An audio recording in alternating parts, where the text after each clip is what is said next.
बल्लभगढ़ निकिता हत्याकांड में अब जो है एसआईटी का बेशक गठन कर दिया गया हो, लेकिन परिजनों में नाराजगी है। परिजनों की पीड़ा को समझने के लिए कैबिनेट मंत्री मूलचंद शर्मा भी यहां पर पहुंचे हैं।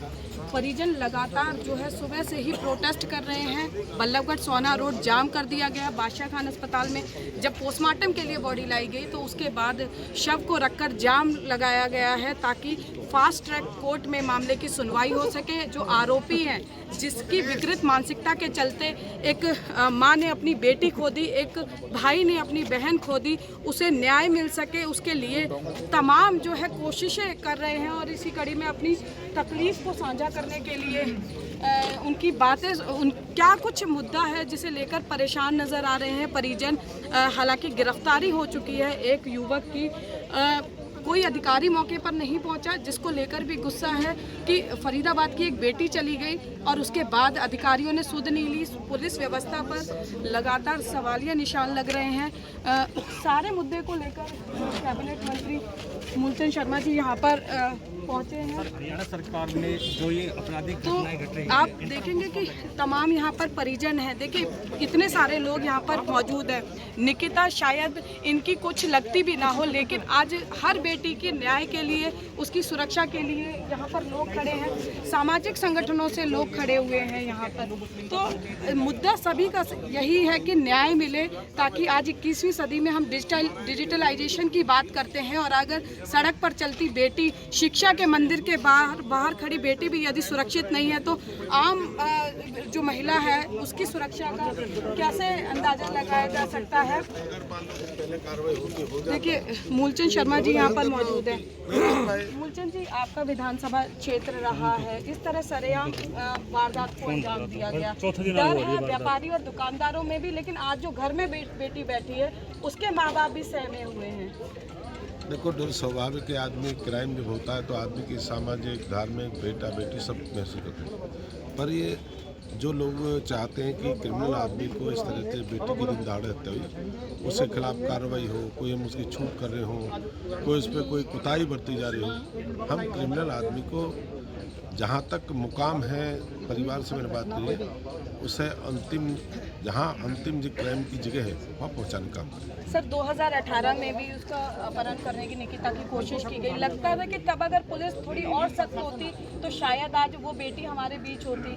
मुझे उसके 18 की जानकारी है, मुझे ज़्यादा पता नहीं था। जी देखिए, तो न्याय का पूरा भरोसा यहाँ पर दिलाया हुआ है और तमाम यहाँ पर समाज से भी मौजूद हैं। भैया एक बच्चे की मौत हो गई है, हत्या कर दी गई, और प्रशासन जो है जश्न के साथ उद्घाटन करने आ रहा है इसी मॉर्चरी के सामने। बिल्कुल साथ में आप देख सकते हैं वन स्टॉप सेंटर और झंडे लगे हुए हैं।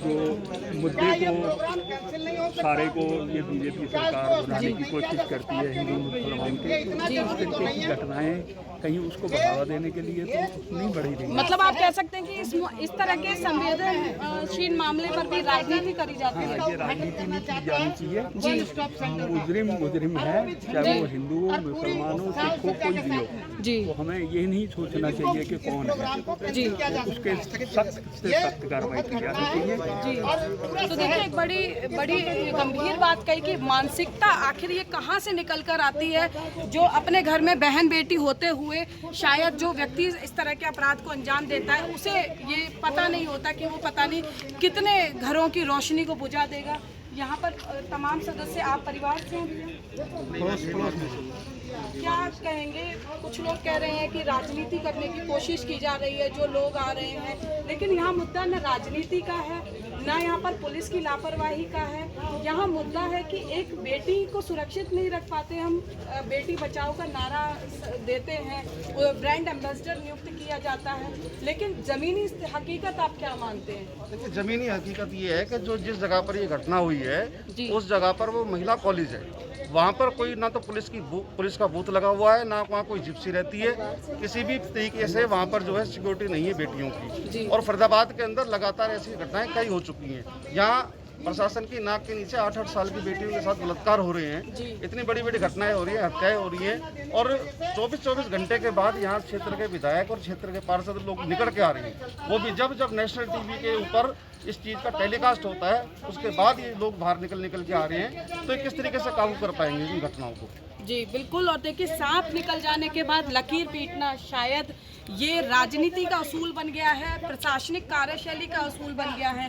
फरीदाबाद के यदि लॉ एंड ऑर्डर की बात मैं आपको बता दूं कि शायद कोई दिन ऐसा नहीं जाता जब पुलिस कमिश्नर अपने दफ्तर में बैठकर अधिकारियों की बैठक ना लेते हो। लेकिन कमिश्नर साहब को यह समझना बहुत ज़रूरी होगा कि बंद कमरे में बैठकर अधिकारियों की बैठक लेने से शहर में लॉ एंड ऑर्डर जो है वो बरकरार नहीं रहेगा। आज भी थाने चौकियों की स्थिति ये है कि यदि कोई फरियादी जाता है तो उसे ऐसे ट्रीट किया जाता है जैसे वो गुनहगार हो। हम कोशिश करते हैं कोई परिजन अगर यहाँ पर मौजूद हो, क्योंकि देखिए वो न्याय की लगातार मांग कर रहे हैं। जो लोग हैं परिजन हैं आप में से कोई? भैया आप निकिता के कौन है? आप भाई कॉलेज से बाहर उसको लेने के लिए आता है और अंदर वो कॉलेज में पेपर देने गई है। इतनी जरा सी दूरी पर भी किस तरह से आप मानते हैं कि इतनी ज़्यादा सुरक्षा आप अपनी बेटी को दे रहे थे और उसके बावजूद ये हादसा हो गया? और एक चीज़ बार बार जो सामने आ रही है कि 2018 में अपहरण हुआ। मैं ज़रूर जानना चाहूँगी कि उस वक्त पुलिस का रुख क्या था? पुलिस का रुख ठीक था, तो फिर उसके बाद कोई उसको परेशान करने की बात? मैं बहुत बोल चुका हूँ, मेरे में अब नहीं है। जी बिल्कुल। देखिए, हम समझ सकते हैं भावनाएं, किसी भी पिता के लिए बहुत मुश्किल होगा इस घड़ी में अपने दर्द को बयां करना। आप परिवार से नहीं, हम लोग अपना घर सोसाइटी में ही रहते हैं? नहीं, हम लोग कंपनी में रहते हैं। क्या लगता है आपकी बेटी है? हमारी नहीं, आपकी अपनी भी बेटी है? हाँ बेटी है। तो इस माहौल में कितना सुरक्षित मानते हैं आप अपनी कोई बेटी? सुरक्षा नहीं है यहाँ पे कोई सुरक्षा नहीं है, खाने के लिए वो सुरक्षित है।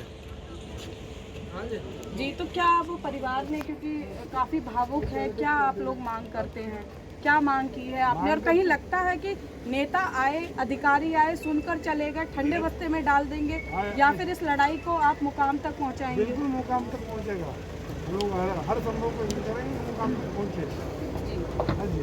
तो देखिए, तमाम यहाँ पर परिवार मौजूद है और ये बड़ी हम सलाम करते हैं इनके जज्बे को। जिसकी बेटी गई है वो बाहर खड़े होकर अपनी भावनाओं को व्यक्त करने में सक्षम नहीं है, उसके बावजूद भी अपने न्याय, बेटी के न्याय के लिए यहाँ पर लगातार गुहार लगा रहे हैं।